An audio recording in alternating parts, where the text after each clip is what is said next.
Good afternoon, everybody, and welcome to another edition of Real Talks. I'm your host, David Steele. Sorry about the late start time, guys. I was about to jump on, and then a couple spaces happened on Twitter, and was doing some stuff, and next thing you know, it's an hour later. So I promised I was going to go on at 11:30, but you know, so but we are on now. I'm on now, and so there's a lot of stuff to get to today, and it's the end of the week, and I know, guys, excuse me, my voice. I know that I haven't done a lot of shows this week, and I promise next week is going to be a lot better. So I've been busy in a number of different things. Anyways, so you know, this weekend I'm going to start to do everything again and get some more stuff up for you guys. So stay tuned for that. Okay, so we've got all that out of the way. Let's jump right in because we have got a couple of stories that I think are fascinating. One from, coming up, one that's already out, and one that's a streaming story. So let's just jump right in. So let's talk about the first story of the day. And this movie came out in March. And this was, kicked off the season of feature films. So, and I'm talking about Creed 3. Creed 3, and by the way, guys, you can go watch the spoiler cast on YouTube, or if you like, you go listen to that on the podcast. And guys, I am putting up more podcasts for you guys. So this was I loved Creed 3. Was it the greatest installment in the franchise? No. I think that belongs to the first Creed. I did a whole Creed rewatch series leading up to it, and this was incredible. This was really a good movie all the way around. It was Michael B. Jordan's directorial debut, and it really was a good, I hope, not a finishing movie, but if it is a finishing movie, really good, solid finish. So the reason I bring this up is because this comes from Variety, and it talks about how you can actually watch Creed 3 online. So it's now available on Prime Video. After setting a franchise record with a huge $58 million debut at the box office, Creed 3 is finally available to stream on Prime Video. In the third installment of the sports drama directed by Michael B. Jordan, Jordan stars as heavyweight champion of the world Adonis Creed, son of boxing legend Apollo Creed, alongside Jonathan Majors as a childhood friend/rival, Damien, or Dame, as he's called in the film. The trilogy picks up after the events of Creed 2, with Donnie preparing to face off against Dame in a fight that proves to go much deeper than just boxing. In the first entry into the long-running series without Sylvester Stallone, who originated the role of Rocky Balboa and returned in the spin-offs as a mentor to Adonis. Creed 3 is also marking Jordan's directorial debut, and he says, "I'm not ignorant of the blessings and opportunities that I've been given," Jordan told Variety at the world premieres in Mexico City. At the same time, I feel like I have something to prove. I still feel like I want to make people proud. I want to make myself proud, so I'm constantly trying to raise the bar. Creed 3 is a Variety critic favorite and one of the best sports dramas. A sports drama that feels like a thriller that wrote Owen Gartland of Variety. With an urgent conscience, it's far more dynamic and prolific, but formulaic than Creed 2, and it can't match the soul of the bravado of the first Creed. He continues, Jordan, however, gives what may be his fullest performance yet as Adonis, now proud, now anxious, now tearful, now at the end of his rope, now valiant. As a director, he paces the movie well and stages the boxing matches with a brutal imaginative precision. So let's talk about this, because I think this is one of those movies that it is just a phenomenal movie all the way around for a directorial debut. I mean, we always talk about them, but it's one of those things where if you're able to star and pull it off, it's great. The most recent one I can think of off the top of my head is the 2018 film A Star is Born with Bradley Cooper and Lady Gaga. Phenomenal movie. It was, it was his directorial debut, and he did a great job with it. But back to Creed 3, I mean, he's like this shot here, for example, was actually inspired by anime. So, the slow motion of it. And it was just, the sequences are incredible when it comes to um, the boxing. I think that's a big thing. And so when you have that, because let's face it, it is a boxing movie at heart, right?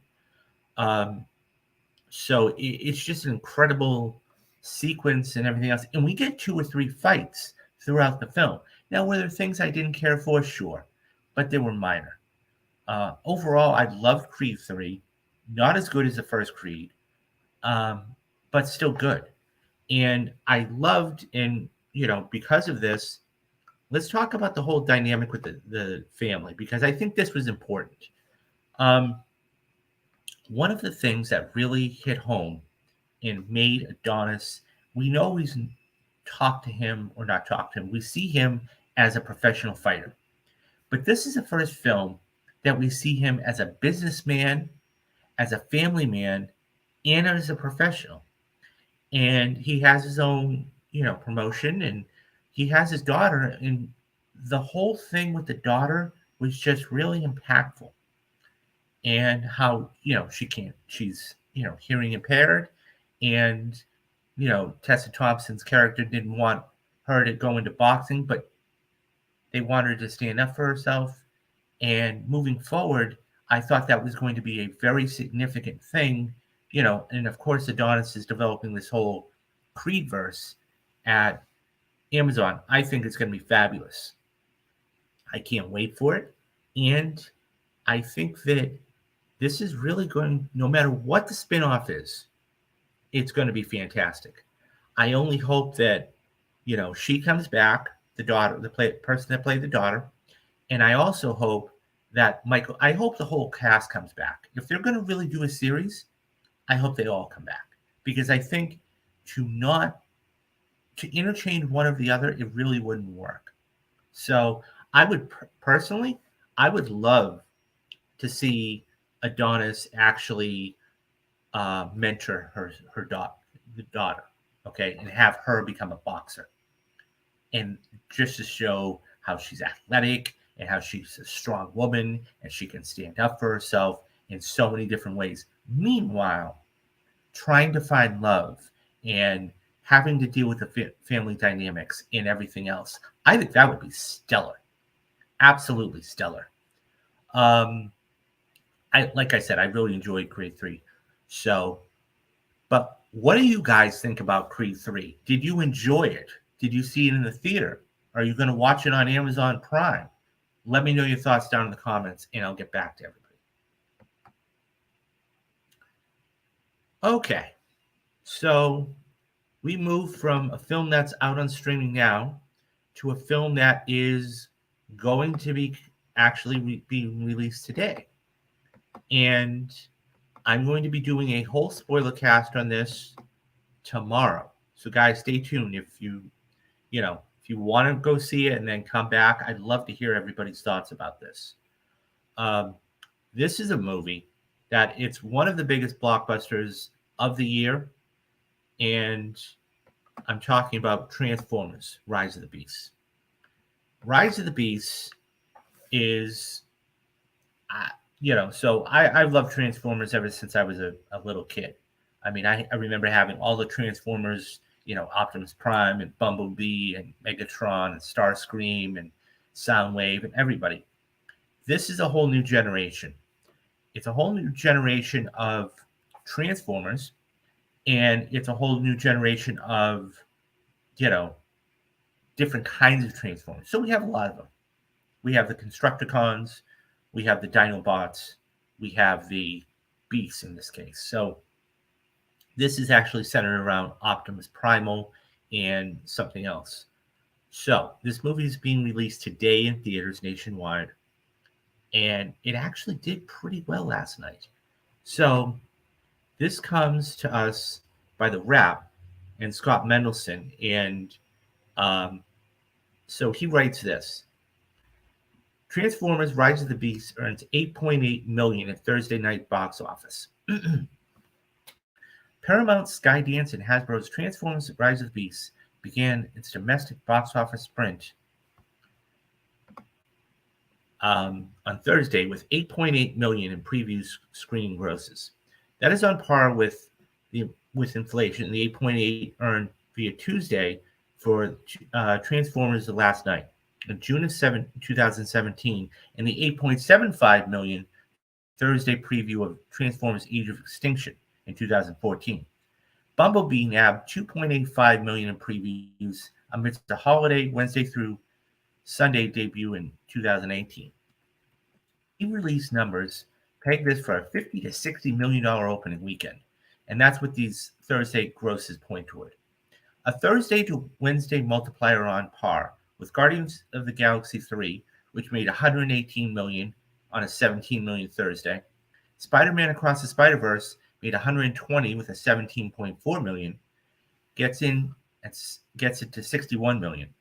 A more optimistic comparison is to Fast 10, 67 million opening weekend with a 7.5 million on Thursday, or John Wick Chapter 4 with a $73 million opening to an 8.9 million, and it has its earning between 73 to 78 by Sunday night.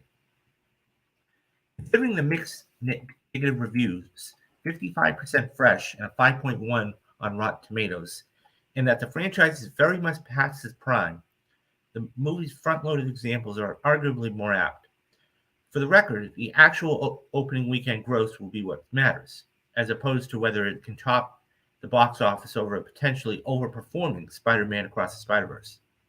Rise of the Beast, which is a straight-up sequel to Travis Knight's Bumblebee, and a very loose prequel to the Michael Bay Transformers pentology, is hoping to be the insertion of characters from the Beast Wars animated spin-off will create interest, quote, just beyond another Transformers movie, end quote. That 1990s animated episodic, often considered the best of the Transformers animated show, is among the fan base itself. Michael Bay's final film, Transformers: The Last Night, earned just $44 million over a $73 million Wednesday to Sunday weekend, topping out at $130 million domestic and $605 worldwide. It was a huge come down from the once-tier Michael Bay franchise, down from the $1.2 billion of the Dark Side of the Moon in 2011, and 1.1, which included $300 million in China, of Transformers: Age of Extinction to 2014. Bumblebee, helmed by Travis Knight, was a loose prequel reset in the X-Men First Class vein, centering on a young girl, Haley Steinfeld, who discovered the title Yellow Car amongst a gentler 80s set action fantasy. It earned $128 million domestic and $471 million worldwide on just a $102 million budget, including a face-saving $171 million in China. Since then, it's an open question as to the overall IP value of the Transformers films versus at the moment of the appeal of Michael Bay directed epics that supplied bigger thrills, larger scales, and certainly a surreal vulgarity that audiences couldn't get anywhere else. Ironically, considering the lower expectations, diminishing returns, and whether POVD and streaming can change the equation, and even though the flick costs closer to The Last Night than Bumblebee, Paramount might be okay with a final worldwide total between Bumblebee and The Last Night, although they'd rather flirt with the $865 million of Revenge of the Fallen. Okay, let's talk about this. So, I had the opportunity to go see Bumblebee on Wednesday. I'm not sorry, Bumblebee, Rise of the Beast on Wednesday. And I gotta say, and by the way, guys, as I said, I'm going to be doing a full spoiler cast on this tomorrow. So, I'll have to figure out a time to come check me out there, and, we'll talk all about it. So I'm not going to dive too deep into it, but I am going to give my quick thoughts about it. anybody who follows me on Twitter, okay, and knows that I put out a tweet the other night, and so actually this is my Twitter address right here. Let me blow the screen up for you guys. So it's going to be wannabe rounder. That's where you can follow me on Twitter. I'm always in spaces about movies or doing spaces about movies. So that being said, so I put out a tweet the other night about going to see this, and I gotta say, I mean, granted, I don't go to the movies as much as I used to, but I do go, and I will be going to see all these movies for you. Excuse me, over the course of this summer.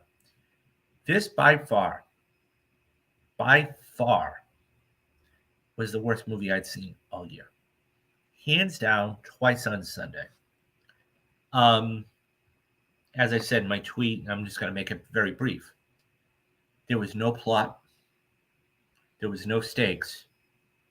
I wasn't laughing at any of the comedic humor, and there was no payoff.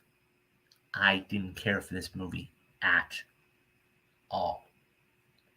And look, he did a good job. He did a decent job with Creed 2. Okay, speaking of the Creed movies, he did this by the same director. He did a decent job.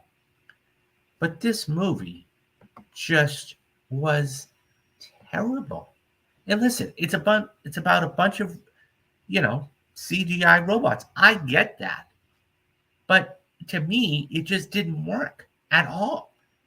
And yeah, I didn't care for it. Now, will it beat Spider-Man? No. Or if it does, it's going to be very slim. I think it's going to be like a neck and neck type of thing. Spider-Man Across the Spider-Verse is probably going to make somewhere around $50 to $60 million. This is the projection for this. So it might actually be one of those weeks where we get two films that take, all of the money between those two films. I just didn't care for it at all. I didn't like it. I didn't find the humor funny. So that's my opinion on this. I mean, and I like Transformers. I mean, I grew up with them. So it is what it is. 8.8 million, and it's on par with all the other ones. I mean, and besides, within 1 week, this is going to be gone because arguably the biggest movie of the year, most anticipated movie of the year, next to Guardians, of course, is coming out, and that's The Flash.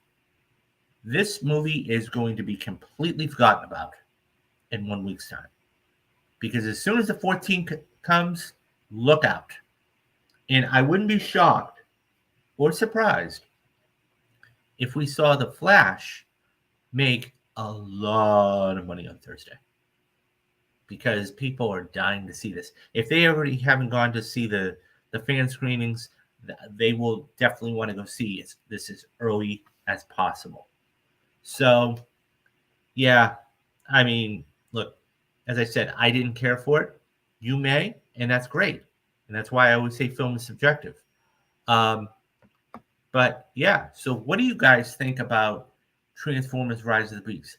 Did you see it on Monday or did you see it earlier in the week?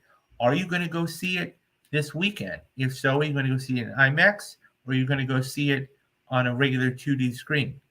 Which Autobot was your favorite?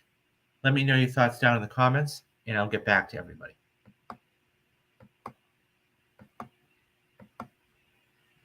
Okay, so we now move to another story that, as I was just making mention of, one of the biggest films of this summer, and one of the biggest movies of this month, but the summer, is going to be coming out. And I'm talking about The Flash. The Flash is just, there are so many things that have been swirling around this movie for years. This has been a 3-year journey from the filming to the problems with Ezra to Warner's brothers not saying anything to them coming in to everything. And finally, next week, we're going to be seeing a movie that costs over $200 million to make, and hopefully will put an end to the whole Snyderverse. We'll see. And Warner Brothers is really starting to. They're going to have to really depend on a couple of things. Number one, nostalgia. Number two, they're going to have to depend on the older audiences coming in because of the Michael Keaton Batman. And,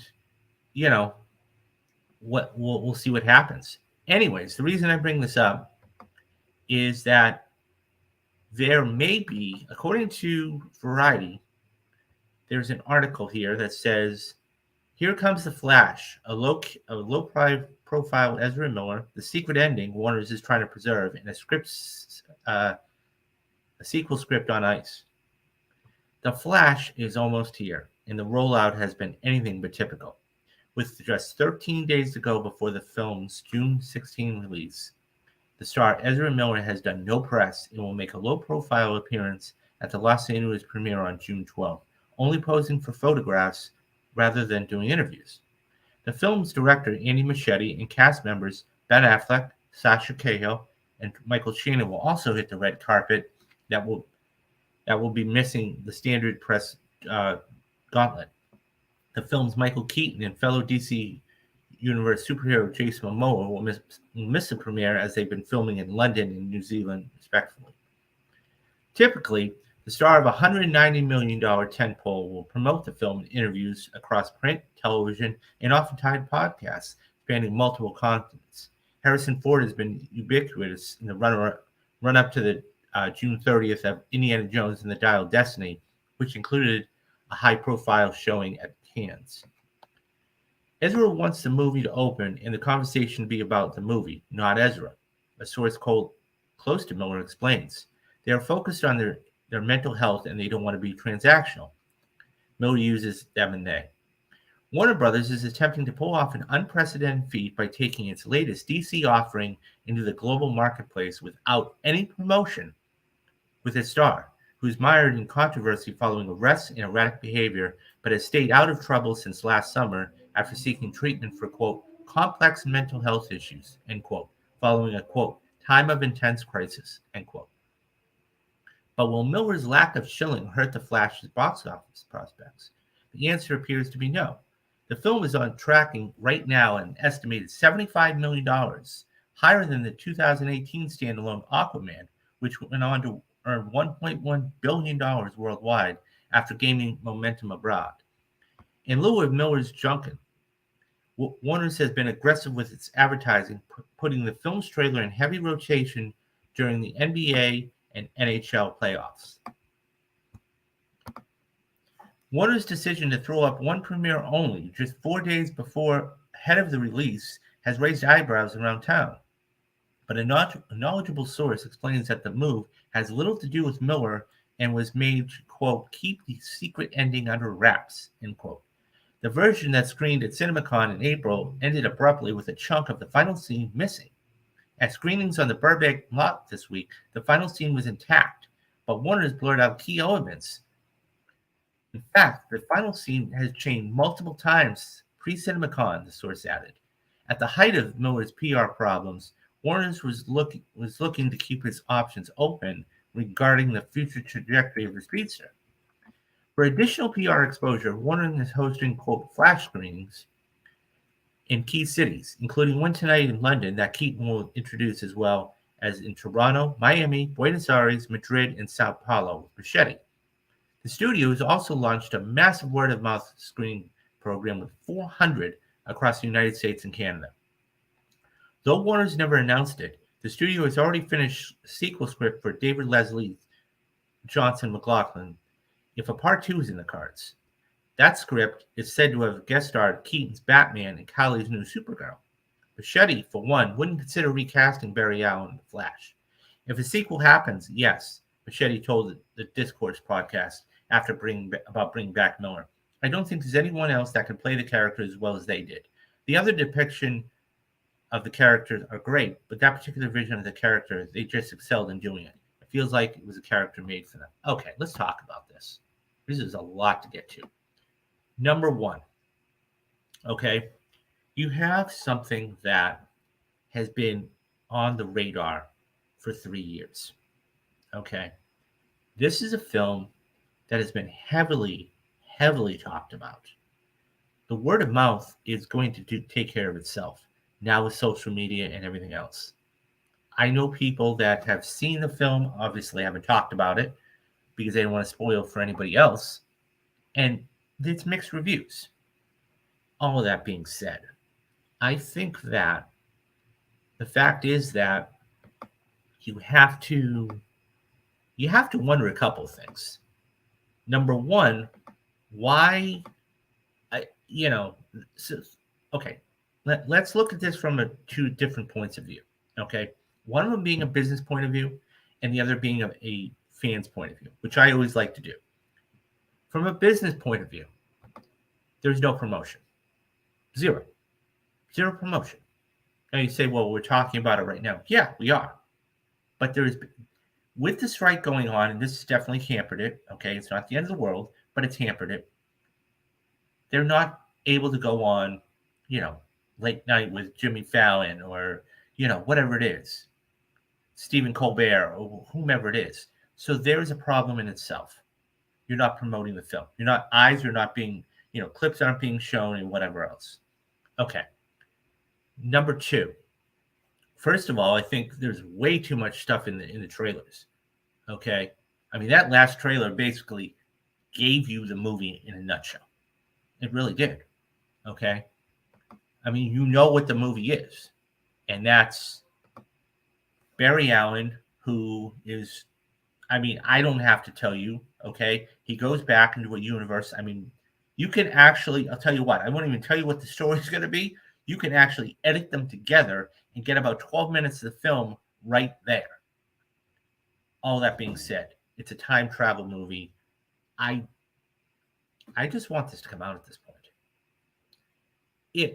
So the number two, the other thing about this is this. Machete put his foot in his mouth. Okay? You don't say anything about not wanting to recast anybody. Okay?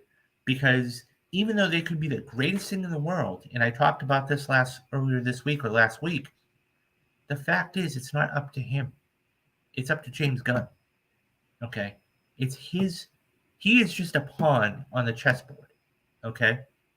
So, I mean, if you want to play this out, he is a bishop and Miller is a pawn. I mean, James Gunn is the king here, okay, or the queen, the king preferably. But the point is that he moves all the pieces around the board.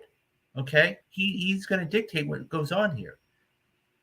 This movie will be lucky, and I say lucky, to hit $250 million domestic. Lucky. It will be lucky to make $500 or $600 million worldwide. Mark my words. Because the lack of promotion, I mean, let's face it, if this doesn't do well in China, they're all done. They're all done. And another question, okay? Kayo. I'm sorry, Callie. I mispronounced that. It was Callie. Sasha Callie. Do you bring her back? If she's that good as Supergirl, okay, do you bring her back?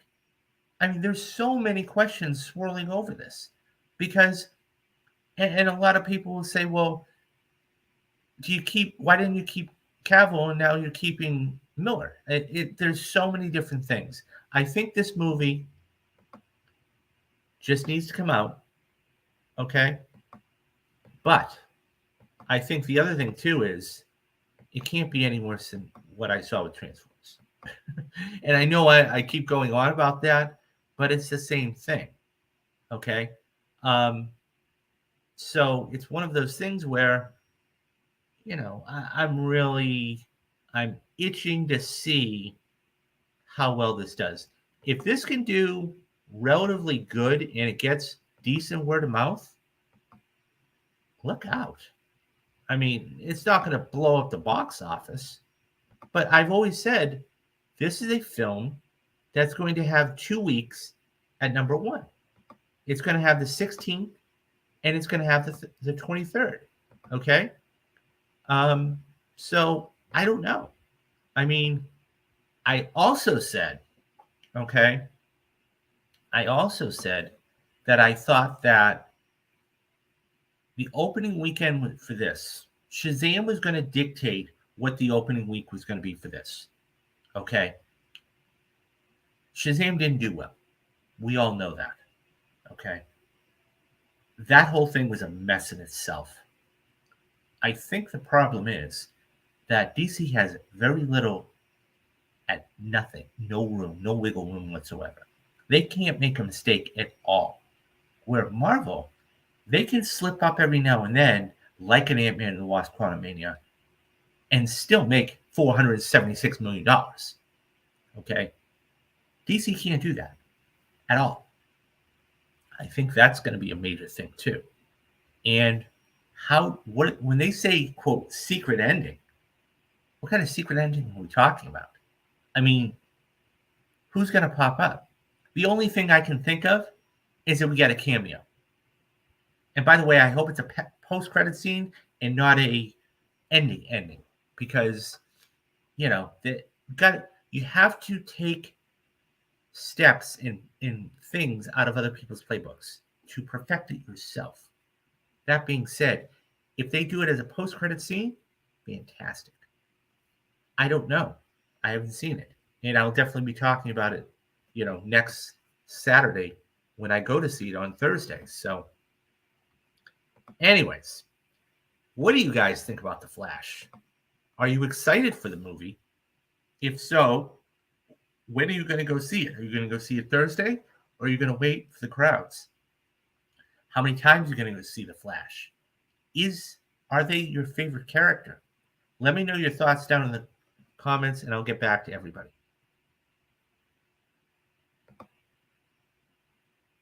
Okay, so we got one more story for the day, and this one so this is a streaming story, okay, and I've never liked the company, but I understand why they're doing it. It's for business, and I'm talking about Netflix.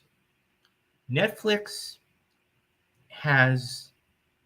they're all about subscriptions, always all about the subs. And that being said, a couple of months ago, Netflix had said that what they were going to do is start cracking down on the password sharing.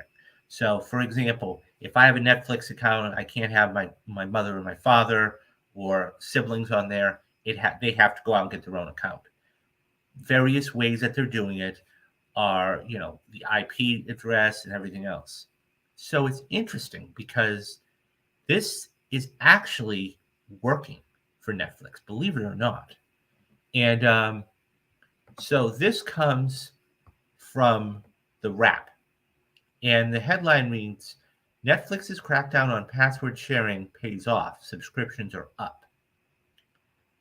Netflix's crackdown on password sharing is an early success, driving a surge of new subscribers to the streaming giant that topped the surge it saw during the start of the COVID-19 pandemic. The number one streamer booked more United States subscriptions in the 4 days after Netflix began its crackdown than in any other 4-day period since the streaming analytics company Antenna counted since it started tracking data in 2019.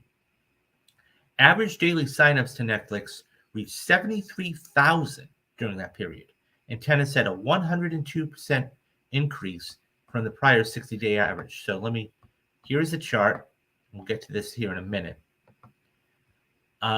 Based on the most current data available, Netflix saw nearly 100,000 daily signups on both May 27th and the 28th, the tracking service said. Okay, so before we finish the article, so I want you to look at the chart here.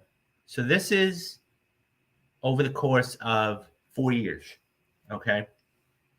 2019 through 23.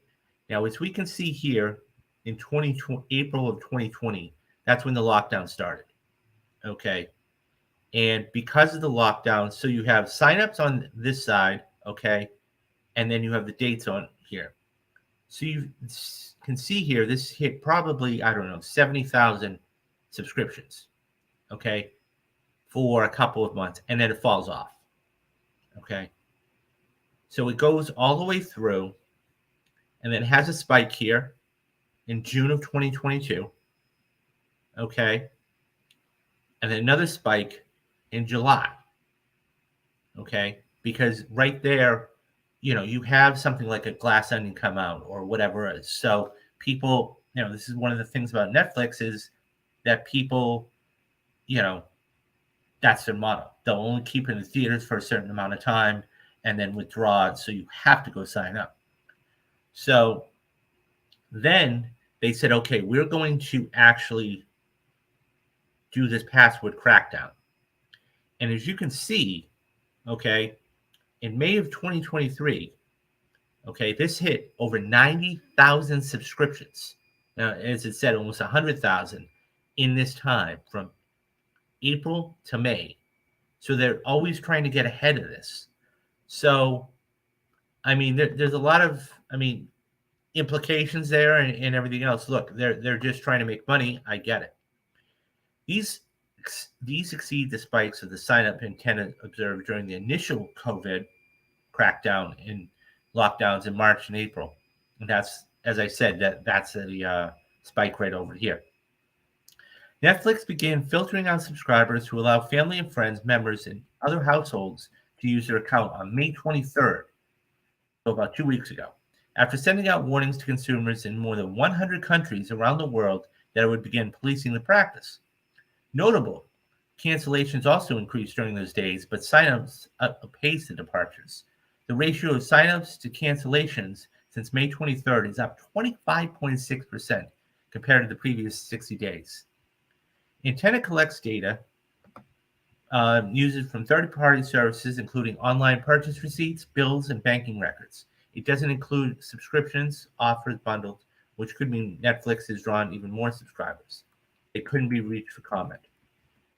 Prior to the crackdown, Netflix calculated that more than 100 households share accounts, a vastly untapped base for potential subscribers. In April, the company said it had tested the crackdown across Canada, New Zealand, Spain, and Portugal, following an earlier effort in Latin America and success in those territories, convinced that the company, quote, that we have the right approach, end quote. The new rules add that a $7.99 charge for subscribers who share accounts across different households and limits how many extra customers can be added across the account based on their service of the service tier that they purchase. Users are required to connect with Wi-Fi at their primary location and stream content at least once every 31 days on their television, app, or web browser to establish them as, quote, trusted devices. Shares of Netflix have jumped 15% since the crackdown started and gained another 2.6% in the morning trading Thursday to $420 after earlier hitting $424.65, the highest point since January of 2022. The market gains followed a note from Pivotal Research analyst Jeffrey Wazowski, who upped his price target to $535 from $425, according to thefly.com. This means that he's keeping it as a buy rating on the stock, which means, according to them and him, it should increase more than 30% in the next 12 months. It's the highest target among the 30 Wall Street analysts to track Netflix stock.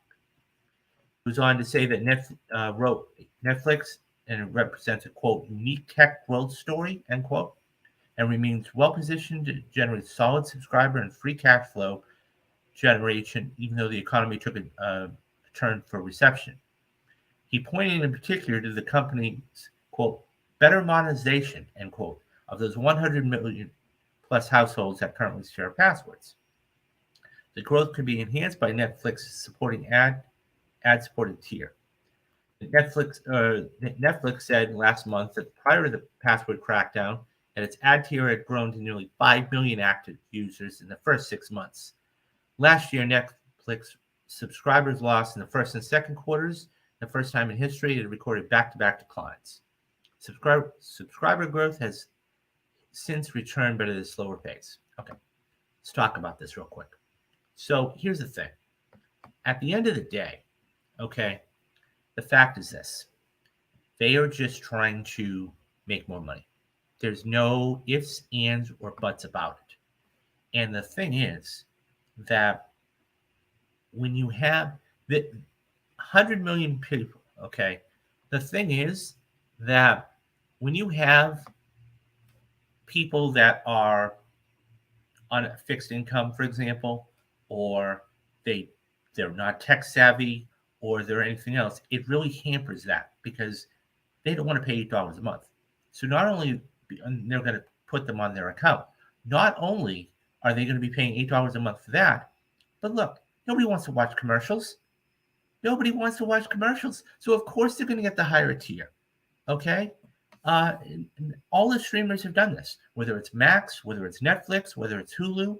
Okay? And the thing is that this is just more money, more to gain revenue.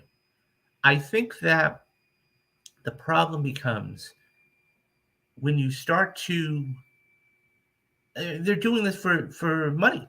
I mean, obviously, right? I mean, that's why you're in business, is to make money. But I think they're not thinking about the repercussions of what happens. Of course, you're going to have drop-offs to subscribers. But, I won't. But my thing is this, okay? And I've always said this. I will not subscribe to Netflix. I'll subscribe to any other. I have Max. I have Hulu. I have Peacock. I will not and will not get Netflix because of what the CEO said. The CEO came out and he basically said theatrical is not our model. And when you have something like a Glass Onion, okay, that makes $16 million in 1 week, and the fact is that they won't keep it around because they want to make money. I don't. And on top of all of that, okay, what I'll say is this. All Quiet on the Western Front won 4 Academy Awards. Okay? It won 4 Academy Awards. And the thing is, I think in order to be Oscar eligible, you need to keep any feature film, whether it's a streaming film or whatever, feature film in there for 30. Feature films won't have a problem doing it. But any film for 30 days. Okay? That's the only way they're eligible. If you pull them after a week, forget about it. They're not eligible. Okay? Because you can't have your cake and eat it too. You just can't do it. Okay? That's not right. It's not fair, and it's not right because all of these other major studios bust their butt. When you have Amazon and Apple saying we're going to be putting $1 billion into feature films this upcoming year, and you do that, and they're streamers, look at what happened with Air. All you have to do is look what happened with Air. Okay? Air was a film that opened the same week as Super Mario Brothers, and it was never going to, touch that money. But it's made $90 million worldwide. It made its budget back. And now you put this, I mean, obviously it's owned by Amazon. You put this on Amazon, VOD, direct to consumer. It's going to make a lot more money. Amazon's making money in both fronts. The theater and the VOD. That's why I don't like them. They are greedy. They are selfish. They don't care about the industry. So that's why I don't like Netflix. And for them to do this, okay, I'll be curious to see what these numbers like. Yeah, they're probably going up now, but don't forget, this started a couple weeks ago. Let's see in 6 months. Let's see at the end of the year where they are. Mark my words, I don't think they're going to be in the same place. Okay? I don't think they're going to be in the same place. And I'd even go so far as to say, of the new subscribers that they get, how many of them have add-ons? And how many have tiers? Because if they don't, and they're single, and they're just alone in one account, so, Yeah, it's not good. I don't like Netflix, and that's that. So good for them that they're making money. Anyways, what do you guys think about the Netflix crackdown? Do you have Netflix? Do you have somebody else in Netflix? Would you pay $8 a month to add that person onto your account? Would you buy a tier, an ad supported tier, or would you be cheaper and just let it go? Leave your thoughts down in the comments, and I'll get back to everybody.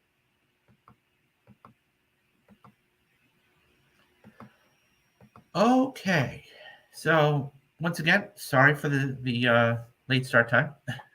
I was going to go on at 11:30. I promise. There were a couple things, spaces and whatever. So a couple things coming up. So coming up with the channel, there's a couple different ways you can support me first and foremost. Either A, super chats, which I absolutely deeply appreciate. That's one. Number two, hit the join button. The join button is when on the YouTube channel, if you stop by, okay, it's $2.99 a month. It's very cheap. I did that just because times are tough right now. Okay. The other way you can support me too is going over to the Patreon. So the Patreon right now, and I'm yet to do it. Okay. I have two different things. I have two different levels. One is $5 a month. It's a gallon of gasoline. Okay. It's for Mob Mondays. And every single month I'm going to be doing a brand new mob movie. Okay. I'm going to be doing a mob movie this month here. Right up there is The Departed. And then for $10 a month, you have what I call Rewatch Wednesdays. These are films that I haven't seen in a while, but thoroughly enjoy. And I'll give my analysis and critiques and dissect the films in depth. And the first film that's up there for you guys right now is Steve Jobs. So Michael Fassbender, Kate Winslet, so Danny Boyle directing. So, and every single month I'm going to be adding to that. So you guys are going to be getting to that. We got Father's Day coming up. It's right around the corner, guys. Great idea to go get something at the store.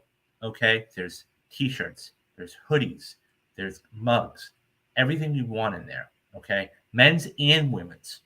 Just to make sure you know that.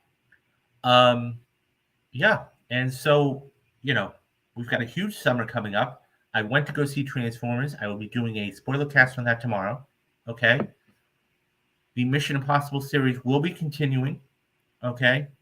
I will have all of them watched and up by July 12th. So it's just going to be ready for Dead Reckoning. Perfect movies. I just put up June's perfect movie, which was The Dark Knight. Incredible film. Go back and watch all the other ones, guys. Silence. I'm only doing top tier stuff. Silence and Lambs, The Social Network, Heat, Captain America Winter Soldier. So all of that there. I'm bringing you shows every day, or at least trying to bring every day. If you can't catch a show here, head on over to your favorite podcasting site, whether it's iHeartRadio or Spotify or Apple Podcasts. Just look for that little symbol there. Type in Real Talks, and you will get what I'm doing is putting all of the shows on there in audio form. So if you can't catch a show here, you can catch there. Hit that subscribe button too. Leave a 5-star rating, and I will make sure you get your name put on the show.